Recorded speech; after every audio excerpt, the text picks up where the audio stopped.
엄마, 수요일 날 별일 없죠? 별일 없는데 왜 그러니? 아파트 가서 청소 한번 부탁해요. 이번에는 왜? 이번에 여행을 가야 하거든요. 무슨 여행을? 장모님 댁 식구랑 제가 모시고 근처 리조트 좀 다녀오려고요. 저는 그 말에 엄청나게 서운할 수밖에 없었습니다. 서운하신 건 아니죠? 내가 뭘 서운할 게 있겠니?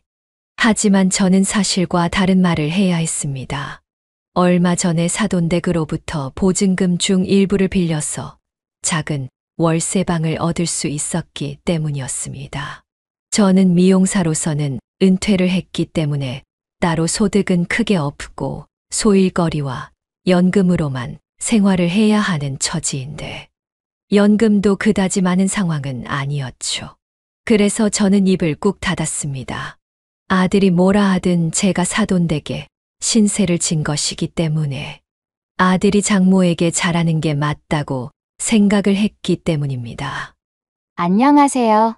인생을 바꾸는 관점입니다. 이게 어떻게 된 일일까요?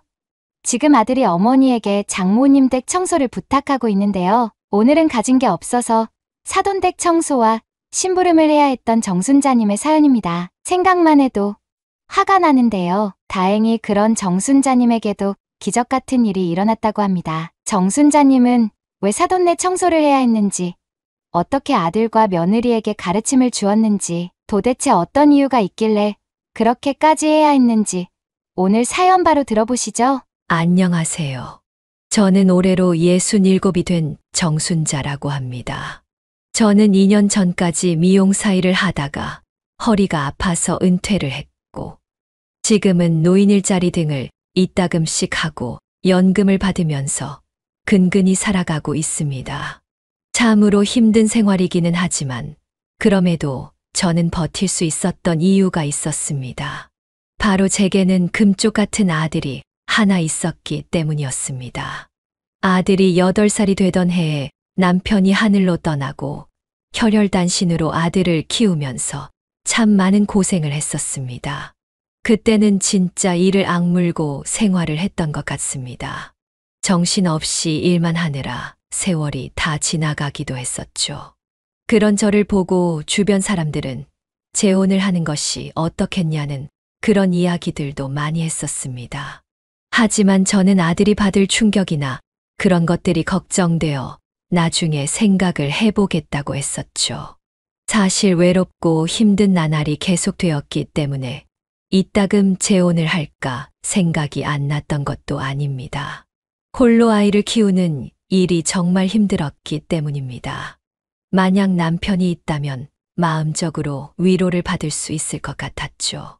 하지만 아들은 변화 때문에 그럴 수는 없었어요. 어릴 때 제 아비를 엄청 따랐었고 밝은 성격이었는데 아버지가 하늘로 떠나간 후 과묵한 아이가 되었습니다. 그래서 저는 재혼을 선택하지 않았습니다. 아들이 더 상처를 받을까봐 그랬죠. 그리고 아들의 상처를 보듬고 부족함 없이 자랄 수 있도록 정말 많은 노력을 했었습니다. 그렇게 아들은 무럭무럭 자라서 어느덧 성인이 되었습니다. 여전히 과묵한 아들이 하루는 이런 이야기를 하더군요. 엄마, 제가 결혼할 사람이에요. 갑자기 아들은 자신이 결혼할 사람이라며 며느리감을 데려왔습니다. 아니, 말도 없이 갑자기. 제가 허락받고 연애할 나이는 아니잖아요. 그래도 너무나도 갑작스럽구나. 미리 언질이라도 주었으면 좋았을 텐데. 뭐 어쩌다 보니 그렇게 되었어요. 이해해 주세요. 그래. 일단 알겠다. 상견례 같은 걸 하는 것도 좀 거추장스럽고 밥 한 끼 그냥 하는 걸로 해요. 그래, 알겠다. 그렇게 하자꾸나. 저는 아들이 갑작스럽게 그렇게 말을 해서 참으로 당황을 했습니다. 그리고 아들의 태도가 뭔가 제가 알던 아들은 아닌 것 같다라는 느낌을 받았지만 결혼을 하게 되니 뭔가 변할 수도 있겠다는 생각을 하게 되었죠. 며느리 같은 경우 굉장히 미인이었습니다. 말수가 좀 적은 것을 제외하면 괜찮아 보이기는 했습니다. 저는 그 당시까지만 하더라도 제가 어려워서 그렇구나 생각을 했었죠. 물론 나중에는 그것이 아니라 제가 마음에 안 들어서 그렇다는 것을 알게 되었지만요. 그렇게 며느리, 아들 그리고 사돈과 제가 한자리에 식사를 하게 되었죠. 바깥 양반은 오늘 중요한 모임이 있어서 거기 나갔어요. 예, 이해합니다. 바쁜 일이 있으실 수 있죠. 저는 속으로 상견례와 다를 바 없는 식사 자리인데 아들의 장인이 빠졌다는 것이 좀 아쉬웠습니다. 하지만 그리 신경 쓰지는 않았죠. 단도직입적으로 솔직히 우리 딸이 편하게 좀 살길 원했는데 뭐 그런 어려울 것 같고 좀 도움을 주실 수 있어요? 네, 어떤 도움을 말씀을 하시는지요. 뭐 집이라던가 혼수용품이라던가 그런 것들 말씀드리는 겁니다. 저는 그 말에 어떤 말을 하기가 어려웠습니다. 사실 지금도 전 월세에 살고 있는 처지이기 때문입니다. 그래서 제가 별 대답이 없자 사돈은 시큰둥한 표정을 지으면서 역시 그럼 그렇지라는 표정을 지었습니다. 그래도 제가 모아둔 돈이 1,000만 원 정도 있기는 한데요. 됐어요. 엄마, 그 돈은 엄마 생활하시는 데 써요. 어디 아프고 그러면 돈도 없잖아요. 아들이 그 자리에서 이렇게 무안을 주었습니다. 저는 속상했지만 어쩔 수가 없었습니다. 평생 일을 해왔지만 제가 솔직히 부유하게 또 여유 있게 살았던 적은 없었기 때문에 무어라 반박을 할 수도 없었습니다. 사돈은 그냥 그 뒤로는 딱히 별말 없이 식사를 하고는 바쁘다며 가버리더군요. 저는 내심 상처를 받긴 했지만 아들의 결혼 상대의 가족이기에 내색하지 않았어요. 그렇게 얼마 지나지 않아 아들은 결혼을 하게 되었습니다. 사돈 쪽에서 도움을 많이 줬다고 하더군요. 사실 제가 도움을 주고 싶었지만 아들과 며느리가 이렇게 이야기를 하더군요. 그거 얼마나 된다고. 그냥 엄마 필요한데 써요. 괜찮아요. 어머니, 저희 집이 그래도 잘 사는 편이니까요. 저희가 알아서 할게요. 마음에 그 말들이 턱하고 걸렸습니다. 다만 저를 신경 써줘서 하는 말이라고 생각하면서 자기 위안을 하면서 그렇게 있을 뿐이었습니다. 그리고 실제로도 아들은 장모의 도움을 받았기 때문에 도움을 주지 못한 저에게 발언권 같은 건 애초에 있지도 않았습니다. 시간이 조금 흐른 뒤 제가 생각한 그런 오순도순한 가족의 풍경은 펼쳐지지 않았어요. 애초에 결혼을 하고 난 뒤에 아들과 며느리는 잘 보이질 않았습니다. 그러다가 어느 날 아들에게 전화가 왔습니다. 장모님 아파트 청소 혹시 해줄 수 있어요? 엄마, 아들의 이야기에 저는 무슨 이야기냐며 이야기를 했죠. 왜? 무슨 일이라도 있니? 아니, 장모님 아파트 하나 더 가지고 있는 거 알죠? 응, 알고 있다. 거기 새로 입주할 사람들이 오는데 청소업체를 못 구했다고 해서요. 거기 청소를 해달라고? 물론 무료로 해달라는 거 아니에요. 돈 드릴게요. 아니, 그래도 그렇지. 좀 도와줘요, 엄마. 안 그래도 장모님한테 도움을 많이 받아서 결혼하고 집 마련할 때도 돈 보태줘서 그거 신경 쓰여 죽겠어요. 그래, 알겠다. 핸드폰으로 주소 보내라. 저는 아들의 부탁에 어쩔 수 없이 승낙을 했습니다. 마치 일꾼이 된 것 같은 기분이었지만 그래도 아들이 저렇게까지 말하니 거절하는 것도 힘들었죠. 사실 별의별 생각이 다 들었습니다. 하지만 아들의 부탁이기도 했고 한 번 정도라면 이런 일도 수고스럽지만 할 수 있다고 생각을 했어요. 그리고 청소하는 당일이 되어 아파트에 방문을 했습니다. 아들의 장모는 젊었을 때 식당을 운영해서 제법 돈을 모았다고 합니다. 그래서 이렇게 자가 말고도 아파트를 하나 더 살 수 있었고 월세 수익으로 제법 여유 있게 생활을 한다고 하더군요. 저와는 아예 처지가 정반대인 상황이었죠. 제 입장에서는 엄청난 부자였습니다. 물론 사돈은 그렇게 부자는 아니라면서 손사래를 쳤지만 솔직히 월세를 사는 제 입장에서는 너무 부러울 뿐이었습니다. 만약 제가 그런 입장이었다면 아들에게 훨씬 좋은 것들을 해줄 수 있지 않았을까. 이런 생각들이 들었죠. 아니, 이게 다 뭐야. 저는 아들이 알려준 아파트에 비밀번호를 치고 들어갔는데 난장판이었습니다. 워낙 많이 어질러 놓고 벽지를 새로 바르고 청소도 안 했는지 여기저기 뜯어낸 벽지 조각도 널려 있었습니다. 게다가 방도 3개에 화장실까지 있어서 청소를 하려면 한 세월이 걸릴 것 같았습니다.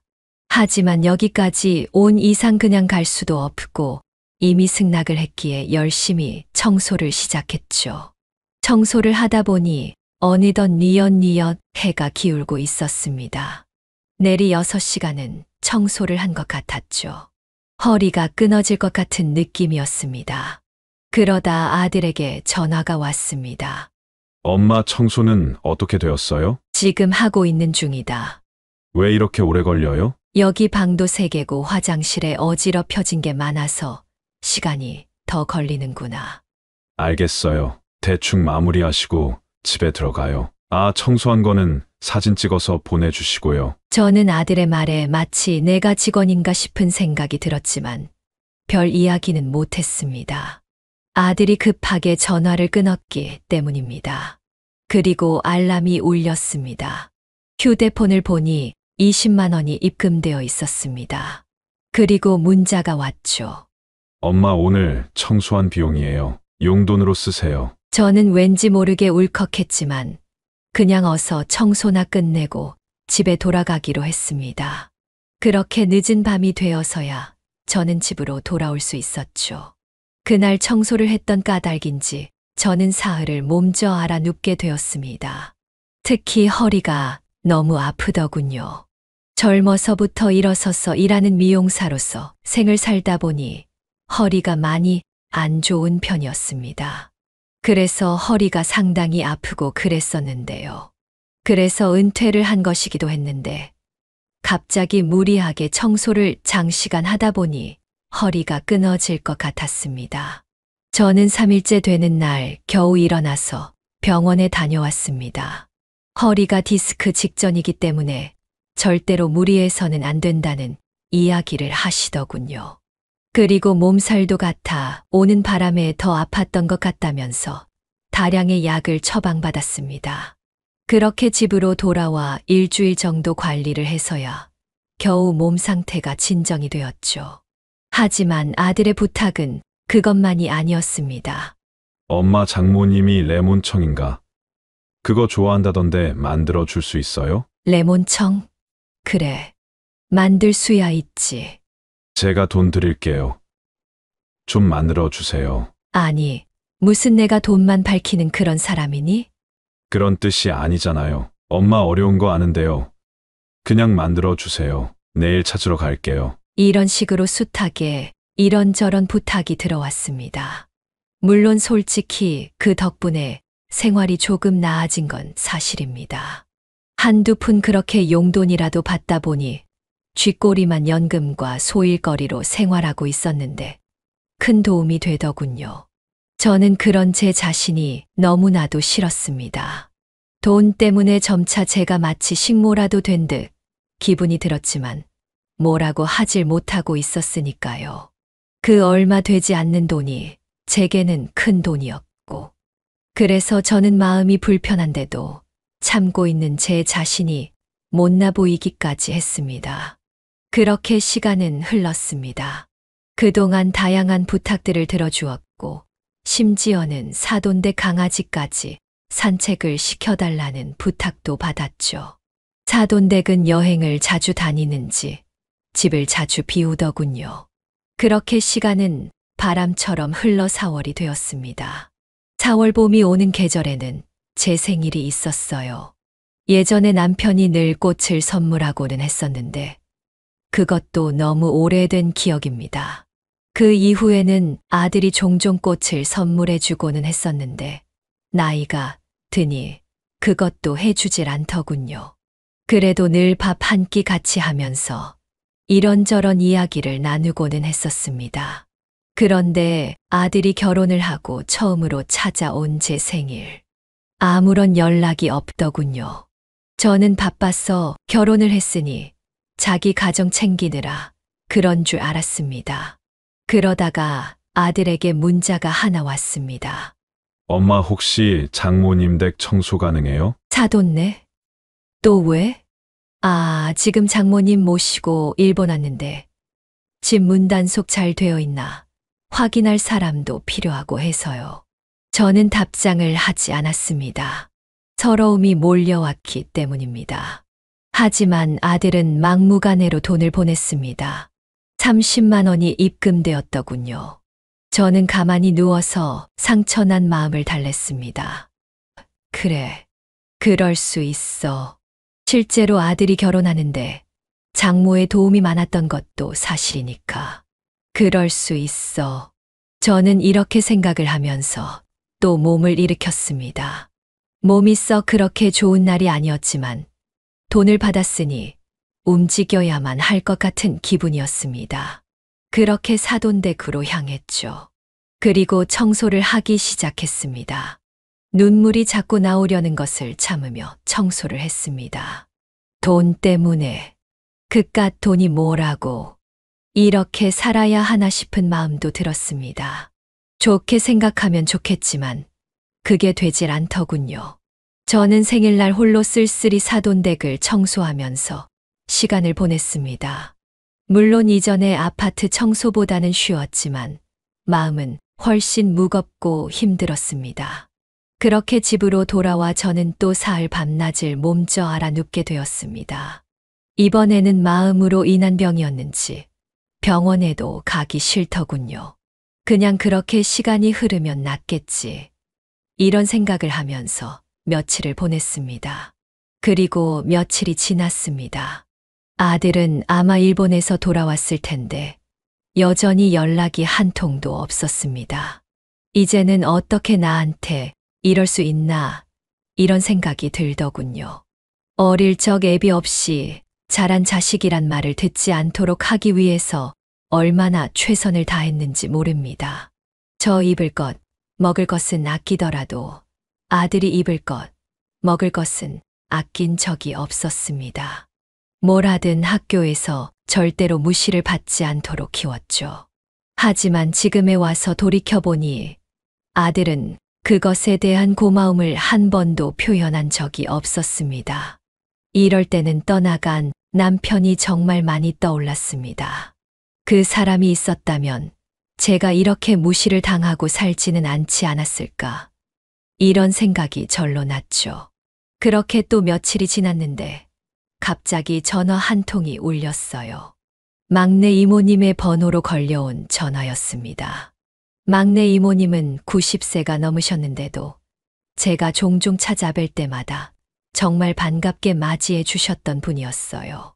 물론 근래에는 자주 찾아뵙지는 못했지만 5년 전까지만 하더라도 어머니가 살아계실 때 어머니를 모시고 자주 막내 이모님을 뵈러 가고는 했었어요.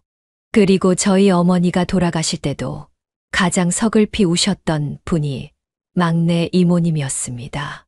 어머니와 참으로 우애가 참으로 좋았던 분이셨어요. 그런데 전화를 받고서 깜짝 놀랐습니다. 전화를 한 사람은 막내 이모님이 아니었습니다. 이종사촌이었죠. 다름 아닌 부고 소식이었습니다. 막내 이모님이 세상을 떠나셨다고 하더라고요. 저는 눈물이 앞을 가렸습니다. 정말 막내 이모님하고는 추억이 많았기 때문에 마음이 무너지는 것 같았습니다. 저는 바로 아들에게 문자를 했습니다. 하지만 한참이나 답이 없었습니다. 결국 저는 버스를 타고 홀로 장례식장을 찾아 뵙게 되었습니다. 아들을 데려오고 싶었지만 나중에 문자가 왔습니다. 아들은 일이 있다면서 단칼에 거절을 하더군요. 뭐라 입씨름을 하고 싶지는 않았습니다. 이미 아들이 변해버린 지 오래였기 때문에 저는 홀로 장례식장에 갔죠. 수많은 막내 이모님의 친인척들이 가득했습니다. 그리고 막내 이모님의 아들 이종사촌이 제게 와서 이런 이야기를 하더군요. 떠나시기 전에 많이 찾으셨어요? 그런가요? 저도 마지막을 함께 지켜드렸어야 했는데 저희가 연락을 못 드려서 죄송합니다. 주무시다가 그냥 돌아가신 거라. 다행이네요. 고통은 없으셨을 것 같아서. 네, 그것도 참으로 복인 것 같습니다. 그리고 이게 무엇인가요? 저는 서류 봉투를 내미는 이종사촌을 멀뚱히 바라봤습니다. 어릴 때는 서로 반말을 하고 그랬지만 나이가 들어서는 서로 깎듯이 예의를 차렸던 사이였습니다. 그래서 사적인 이야기를 많이 하지는 않았었죠. 그런데 그가 저를 조용한 곳으로 데려가더니 서류를 내밀어 놀라게 되었어요. 어머니께서 유언으로 부탁하신 부분입니다. 막내 이모님께서요? 네, 저희 가족들도 모두 동의를 했어요. 부담 없이 생각하시면 됩니다. 그리고 정말 감사하다는 말을 전해드리고 싶습니다. 저는 서류를 열어보고 깜짝 놀랐습니다. 막내 이모님의 재산에 대한 서류들이었습니다. 오피스텔 한 채와 예금 2억 정도입니다. 아니, 이게 무슨, 전 받을 수가 없어요. 이렇게 큰 돈을. 막내 이모님께서 고생하셔서 번 돈을 제가 어떻게 받을 수가 있을까요? 어머님께서 늘 말씀하셨어요. 자신이 아프실 때 3년이나 돌보셨다고요. 그 고마움을 잊어서는 안 된다고요. 이건 당연한 도리예요. 저도 그때를 기억하고 있는 거려. 하루가 멀다 하고 오셔서 저희 대신 어머니를 돌봐주셨잖아요. 그 긴 시간을요. 솔직히 그때는 저조차도 자식된 도리를 다하지 못했는데 아이까지 있으셨는데 그렇게 보아주셨으니 다시 한번 진심으로 감사하다는 말을 드립니다. 저는 그 말에 막내 이모님이 16여 년 전 아플 때가 떠올랐습니다. 당시 막내 이모님은 위암 판정을 받고 병원에서 계속 있으실 때였습니다. 항암 치료가 노인에게는 워낙 독하기도 했고 장기간 요양을 필요하기도 했었습니다. 그래서 당시에 저는 어머님을 모시고 자주 막내 이모님을 뵈러 갔었습니다. 그리고 이종사촌들은 한참 사업을 하고 있을 때라 바쁜 상황이었고 제가 성심성의껏 나서서 도움을 주었습니다. 간병인을 쓰는 것보다는 그래도 제가 직접 도와드리는 편이 나을 것 같아서요. 그래서 낮에는 미용실에 있었고 밤에는 막내 이모님이 입원한 병원으로 갔었어요. 사실 주변에서 뭘 그렇게까지 하냐면서 말들이 많기는 했었어요. 그래도 저는 꼬맹이 때를 기억합니다. 막내 이모님이 저를 얼마나 예뻐해 주셨는지를요. 그리고 어머니도 워낙 자신의 동생을 아끼셨기에 저는 어머니와 같이 막내 이모님을 보살피는데 최선을 다했죠. 병원에서는 쉽게 컨디션이 회복되지 않으셔서 1년이나 있으셨지만 저는 막내 이모님을 보살피는 것이 전혀 싫지가 않았습니다. 그런 저를 막내 이모님께서는 참으로 고마워하시기도 하셨고 또 예쁘게 봐주시기도 했습니다. 자신의 회사에 취직하라고도 말씀을 하셨지만 저는 미용이 천직이라며 거부하기도 했었죠. 그 이후로도 막내 이모님은 요양을 위해서 시골로 가시게 되었어요. 그래서 저도 당시에는 시골에서 살았기 때문에 저희 집 근처에 있는 곳에서 사시면 어떠냐고 제안을 드렸습니다. 그러면 제가 자주 얼굴을 비추면서 도움드릴 수도 있을 것 같았기 때문이죠. 막내 이모님은 흔쾌히 승낙을 하셨고 이후 2년 정도를 같은 동네에 살았어요.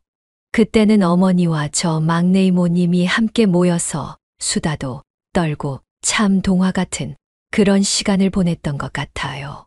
하지만 사업을 하셨던 막내 이모님은 이종사촌들에게만 사업을 맡기는 게 속이 타셨던지 2년 정도 시골 생활을 하시다가 서울로 가셨죠. 그때의 기억이 떠오르자 저는 눈가에 눈물이 맺혔습니다. 저희 집안 사람들 모두가 감사하게 생각하고 있습니다. 하지만 이렇게 큰 돈은 제가 받을 수가 없어요. 괜찮습니다. 아시다시피 저희는 어머니께서 일구신 사업 때문에 크게 성공해서 잘 살고 있다는 거 아시잖아요. 어머니께서 반드시 성의 표시를 하라고 하셨고 그게 유언 중 하나인 만큼 저희도 꼭 건네야만 합니다. 저는 그 자리에서 펑펑 울었습니다. 막내 이모님에 대한 고마움도 있었고, 평생을 돈 때문에 어렵게 살면서 힘들었던 것들이 북받쳐 올라오는 느낌이었기 때문입니다. 저는 결국 오피스텔과 예금 2억을 받을 수가 있었습니다. 물론 세금도 엄청나더군요. 하지만 그것 또한 이종사촌이 도와줘서 해결할 수가 있었어요. 그렇게 저는 한순간에 작은 오피스텔 한 채와 2억 원 현금을 가진 사람이 되었어요. 물론 보통은 중산층이라고 부르겠지만 평생을 아끼고 없이 살아온 저로서는 이런 돈은 상상도 못했던 것이기에 세상 부자가 부럽지 않았어요. 저는 조용히 현금과 더불어 은행에서 보증금 전세 대출을 받아서 보금자리를 옮기게 되었어요. 겨우 1.5룸이 되는 방에서 살았던 제 인생에 드디어 집이라고 부를 만한 것이 생기게 되었죠. 아파트를 굳이 사지 않은 이유는 빚을 지고 싶지는 않았기 때문이었어요. 보증금 전세 대출이야 다시 받아 돌려주면 되지만 집을 사려면 또 한참을 갚아야 하니까요. 물론 오피스텔에서 나오는 월세 수익이 있기 때문에 문제는 없겠지만 굳이 이모님이 주신 돈을 그렇게 탕진하고 싶지가 않았어요. 그렇게 저는 이사를 하게 되었죠. 그리고 아들에게 전화를 걸었습니다. 나 이사했다. 이사요. 어디로요? 무슨 돈이 있어서요? 아니면 어디 반지하라고 가신 거예요? 아니, 여기 주소를 보내주마. 너도 알긴 알아야 할 테니. 그렇게 문자를 보내자 아들은 깜짝 놀라서 말을 했습니다. 아니, 여기를 갔다고요? 엄마 뭐 혹시 머리가 아픈 거예요? 무슨 돈이 있다고 여길 가요? 지금 실없이 장난치는 거예요? 내가 장난을 치겠니? 그러면서 저는 단호하게 말했어요. 거짓말 같으면 직접 와보면 알겠구나. 그렇게 저는 당당히 전화를 끊었습니다. 그동안 아들조차도 저를 무시하고 있었기에 참으로 속상했었습니다.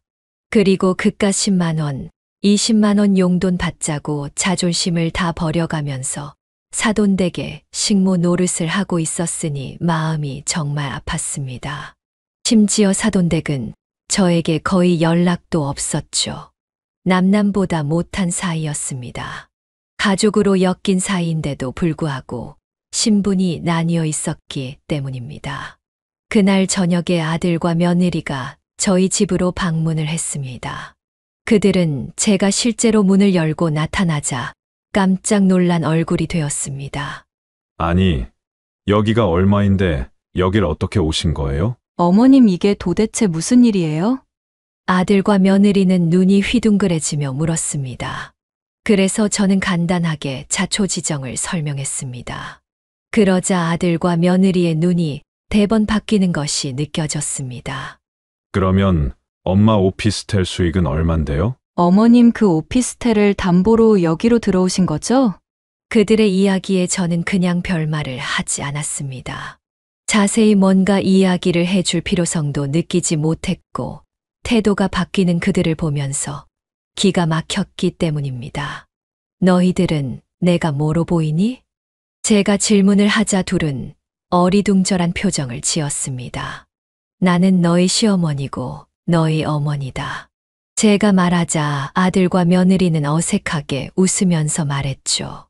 당연한 걸 어머니도 참.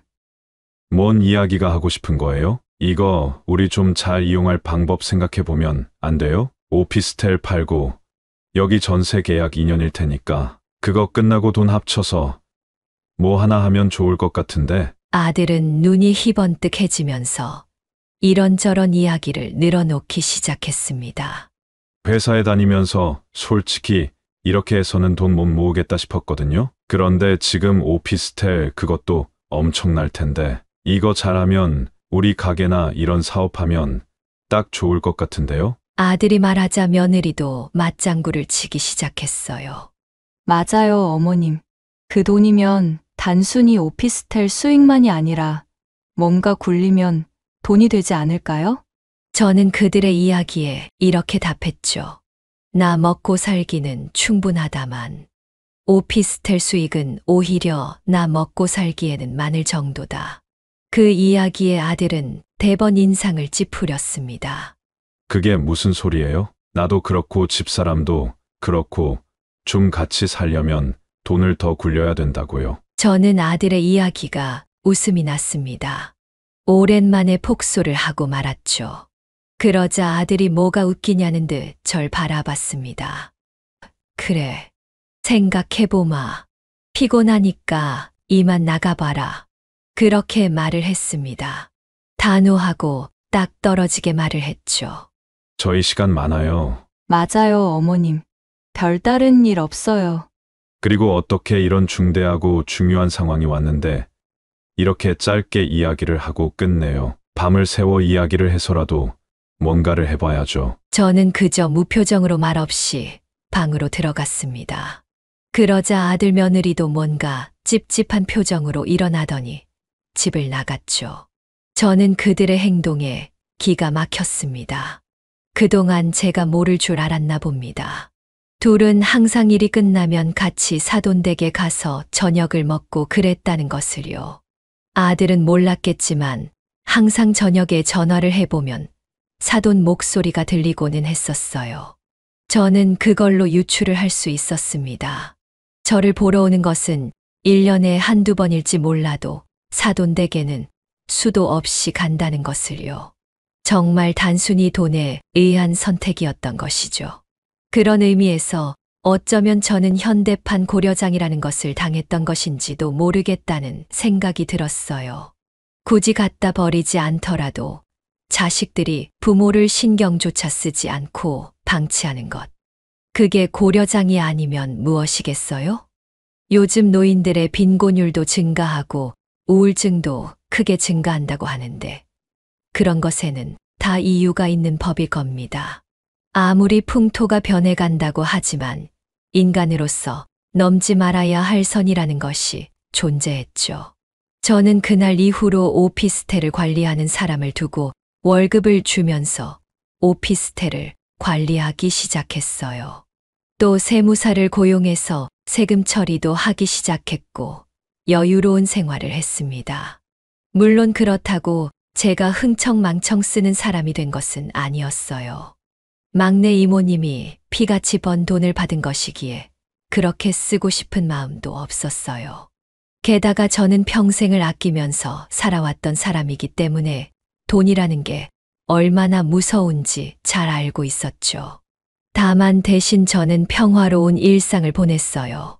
더 이상 노인 일자리를 찾아보지 않아도 되었고, 연금을 일일이 100원 단위로 세어가면서 돈을 쓰지 않아도 되었죠. 낮에는 조용한 곳에 가서 커피를 마시는 생활을 하거나 병원에 가서 허리 도수 치료를 받았습니다. 그러니 건강도 금방 좋아졌어요. 계속해서 지끈지끈 아팠던 허리가 이제는 훨씬 덜 아프게 되면서 그냥 일상생활 자체가 행복해졌어요. 그리고 학원도 등록해서 다니기 시작하였죠. 평소에 배우고 싶었던 것이 공예였는데 가죽공예를 배우면서 작지만 제 소중한 꿈도 하나씩 이뤄나가기 시작했어요. 그러니 평생 있었던 마음의 짐이 내려가는 것 같았죠. 또한 그날 이후 아들에게서는 매일매일 전화가 23통씩은 꼭 왔습니다. 엄마 밥은 먹었어요?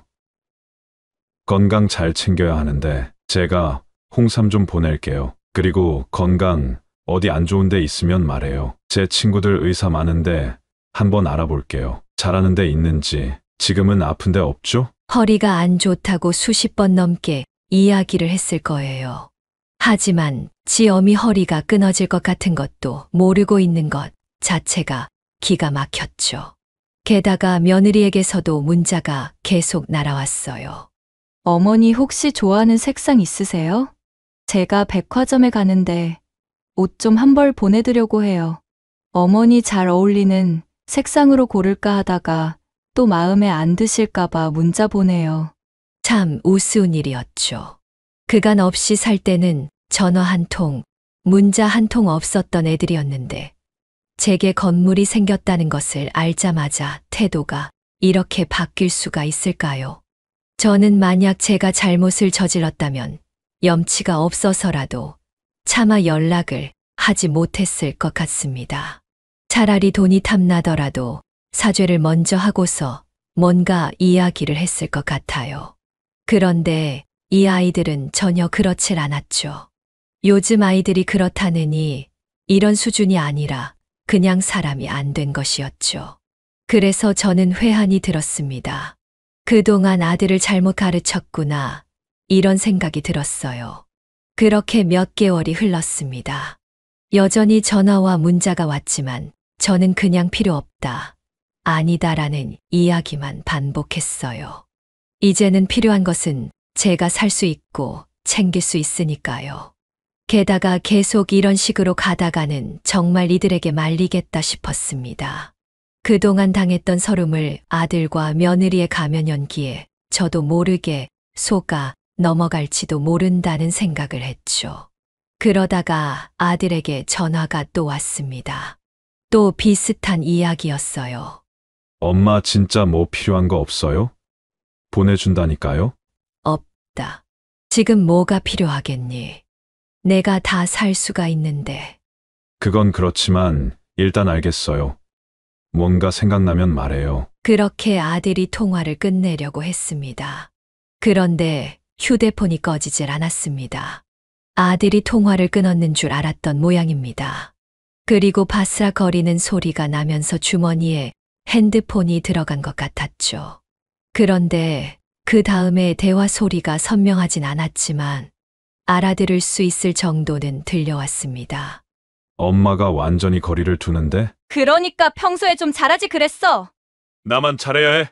너도 마찬가지야. 너도 솔직히 엄마 개무시했잖아. 돈 없다고! 아니, 내가 언제 개무시를 했어? 됐다 말을 말자. 어쨌거나 그 오피스텔 팔면 1020억은 최소한 떨어질 거 아냐? 그거 어떻게든 빨아먹어야 돼. 그걸 어떻게 팔게 할 건데? 모르지. 이제부터 좀 짱구를 굴려봐야지. 솔직히 남이 그랬으면 얼마나 배 아팠을 건데. 우리 엄마라 얼마나 다행이냐? 어차피 이렇든 저렇든 내 재산인 거잖아? 그게 어떻게 오빠 재산이야? 생각해봐라. 엄마가 설령 죽을 때까지 쥐고 있다고 하더라도 그 다음은 내 거잖아. 나 외동아들인데 아버지도 돌아가셨고. 참나 웃기다. 난 오빠가 외동의 장손이라서 진짜 개 싫었는데 제사 지내고 신경 쓰고 이럴까봐. 말버릇이 그게 뭐냐? 내가 뭐, 오빠는 말버릇이 고상하고? 기가 막힌 수준의 대화였습니다. 저는 재빨리 전화를 껐습니다. 물론 첫 대화를 듣는 순간부터 녹음 버튼을 눌러 녹음까지도 해두었죠. 지금 이게 내 배로 낳은 자식이 할 이야기들인지 저는 귀를 의심했어요.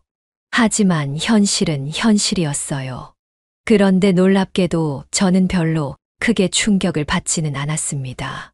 그동안의 행태를 통해서 이미 어느 정도 바닥에 아들과 며느리가 있는지를 약간이나마 눈치를 채고 있었기 때문이었죠.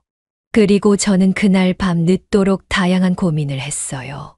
앞으로 어떻게 살아갈 것인지 정말 제 인생에서 중요한 순간이었죠. 저는 법무사를 찾아갔어요. 제 재산에 대해서 법무사랑 상의를 하기 위해서였어요. 그리고 좋은 해답을 얻게 되었습니다. 유언공증이란 것이 있다는 것을 알게 되었어요. 유언공증이라는 것은 유언자가 증인 2명과 함께 공증인 앞에서 유언의 취지를 밝히고 공증인이 이를 기록한 후 낭독하여 유언자와 증인이 확인하는 유언 방식입니다. 이와 같은 방식으로 유언을 하면 법원에서 인증을 받는 유언서를 작성할 수 있다는 것이었죠. 그래서 저는 그날 이후 며칠을 고민해가며 유언서를 작성하게 되었어요. 유언의 내용은 이러했어요. 만약 제가 어느 순간에라도 죽음을 맞이하게 된다면 재산은 어디에 기부를 하고 어떻게 사용할 것이란 내용을 담아내었어요. 제 고향에 있는 학교에도 일부 기부를 하도록 했고 대부분은 빈곤을 겪고 있는 노인들을 위하여 쓰도록 이야기를 적어냈습니다. 그렇게 법무사를 찾아가 공증을 했어요. 따라서 앞으로 재산은 제가 죽더라도 제가 원하는 방향으로 쓰일 것이었죠. 그리고 혹시 몰라서 법무사에게 아들과 며느리의 대화 녹음한 것을 주었어요. 혹여나 이 유언이 가짜다, 뭐다 소송을 하고도 남을 것 같았기 때문에 법원에서 이들이 불효를 얼마나 했으며 저를 어떻게 생각했는지 증명할 수 있도록 법무사를 통해서 추가적인 증거까지 남겨두었죠. 제가 이렇게까지 하는 것이 너무하지는 않을까 고민을 했었어요. 하지만 법무사님의 말씀은 달랐죠. 요즘에 많이들 재산 때문에 고생하세요. 부모님들이. 그런가요? 네, 워낙 속된 말로 고려자식들이 많다 보니까 부모를 상대로 소송을 내는 놈들도 있어요. 저는 그런 사람들 일은 절대로 받아주질 않습니다. 이렇게까지 이야기를 할 정도니 세상이 참 흉흉해졌다는 생각이 들었죠. 어쨌거나 저는 그렇게 집으로 돌아왔어요. 그리고 법무사로부터 받은 서류들을 사진으로 찍었어요. 그리고 각각 며느리와 아들에게 보내게 되었어요. 그들이 이것을 보면 어떤 생각을 할까 참으로 궁금하더군요. 하지만 그들이 화를 내든 상을 들이 없든 상관없었어요. 이것은 마땅한 일이라고 생각을 했죠. 그리고 막내 이모님께서 주신 재산인 만큼 더욱 귀한 곳에 사용하고 싶었고요. 물론 아들이 만약 정말 조금이라도 정상적이었고 제게 돈이 아니라 마음 그 자체로 절 생각해주는 그런 아들이었다면 절대로 무시를 못했을 겁니다. 결국 재산을 일찌감치 물려줬겠죠. 아니 받은 재산을 그날 다 줬을지도 모릅니다. 그 정도로 저는 과거에 아들을 사랑했고 아꼈기 때문이죠. 하지만 아들은 그런 사람이 아니었어요. 며느리도 마찬가지였죠. 그리고 문자를 보낸 지 10분 만에 전화가 왔어요. 며느리와 아들에게서 번갈아 전화가 왔죠. 저는 좀 참았다가 아들의 전화를 받았어요. 이게 뭐예요? 뭐긴 뭐야. 내가 재산을 어떻게 사용하겠다는 유언이다. 유언이요? 엄마, 뭐 죽을 병이라도 걸렸어요? 아니, 아직 창창하구나. 허리가 좀 아프다만 20년은 더 건강히 살 것 같구나. 그런데 뭔 유언이에요? 그리고 내용이. 그래. 기부한다는 내용이지. 지금 장난해요? 자식 새끼들을 내버려두고 기부를 한다고요? 그래. 그게 내 판단이다. 진짜 말도 안 되는 짓 하지 마세요. 그리고 이런 게 법적으로 효력이 있을 리가 없어요. 아들은 현실을 부정하며 이야기를 했죠. 저는 그렇게 생각해라 하고 전화를 끊어버렸습니다. 그리고 저는 녹음 파일까지 아들과 며느리에게 보냈습니다. 너희들이 사람이 되긴 글렀다는 것은 이미 알고 있다. 반성하며 살도록 하고 사돈이나 잘 모시며 살아라.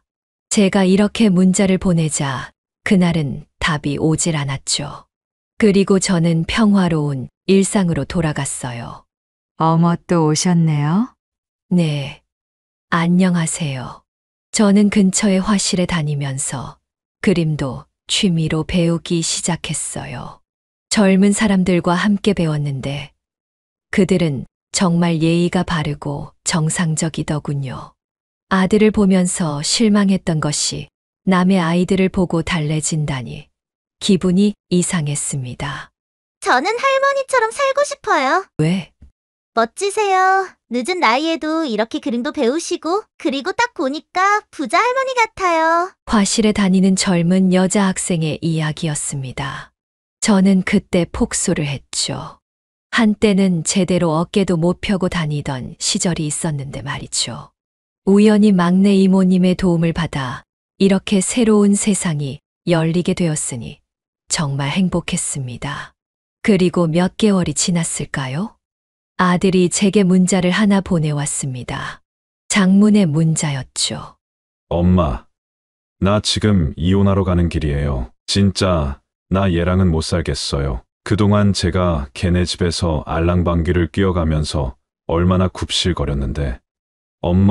엄마는 나 진짜 도와줘야 돼요. 나 잘못하면 개인회생, 개인 파산 이런 거 할지도 몰라요. 얼마 전에 주식에 손을 댔는데 반토막이 나서 지금 빚만 산더미예요. 조금만 도와주세요. 구구절절한 이야기가 쓰여져 있었죠.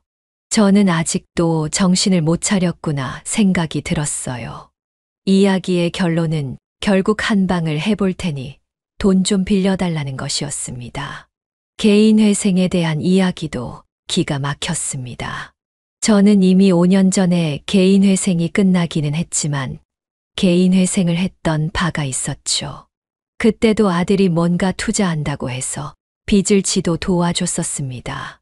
제2금융권 등을 끌어다가 도와줬었는데 결국 원금은커녕 아예 깜깜무소식이었죠. 그래서 결국 회생을 신청하고 말았고 한동안 정말 힘들게 지냈어요. 그런데 아들이 자기 개인회생할지도 모른다고 도와달라고 하는 것 자체가 웃긴 일이었어요. 저는 오히려 잘 되었다고 생각을 했어요. 사람이 될 수 있는 돈이라는 게 뭔지 배울 수 있는 기회라는 생각이 들었어요. 그리고 이혼을 하든 뭘 하든 그것은 본인이 선택할 일이었어요. 처음에는 좋다고 결혼을 했었던 것도 자기의 선택이었고 또 평소 장모에게 그렇게 의존했던 것도 자신의 선택이었으니까요. 그래서 저는 장문의 문자를 보냈어요. 제가 생각하던 이야기들을 솔직하게 말하는 내용들이었죠. 결론은 따라서 돈은 내가 알아서 벌고 내가 선택한 일이니 알아서 해결해야 한다고요. 이게 어미로서의 마지막 가르침이라고 했죠. 그 다음부터는 연락이 안 왔어요.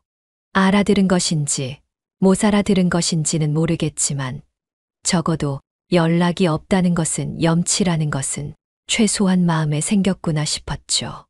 염치가 있다면 문자든 전화든 할 수 있을 리가 없었죠.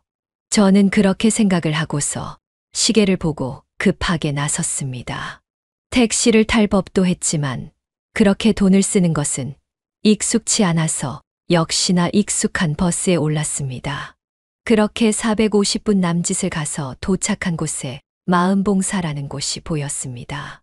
저는 최근에 봉사활동을 시작했죠. 바로 노인들을 위한 봉사였어요.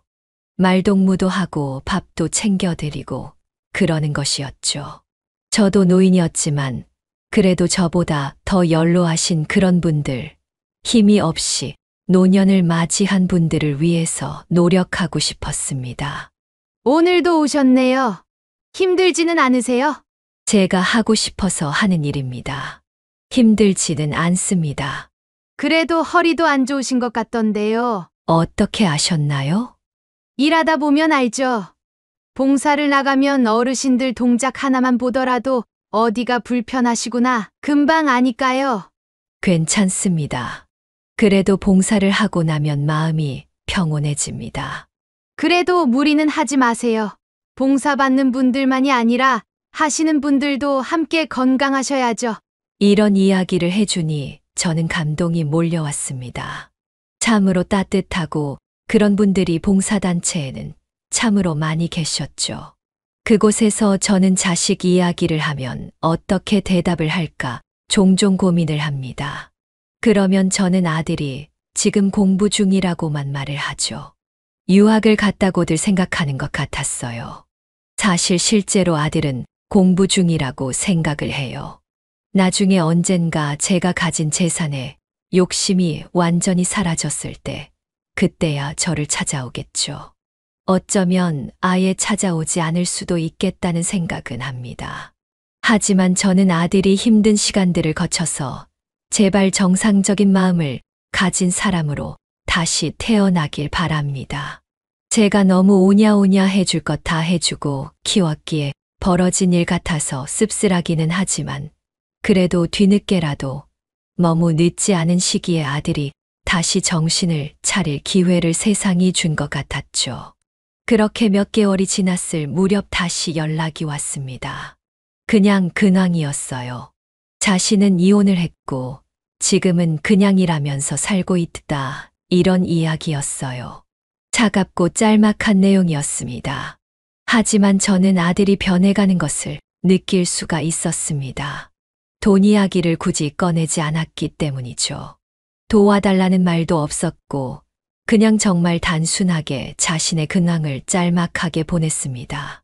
저는 차라리 그 차가운 문자가 더 반가웠어요.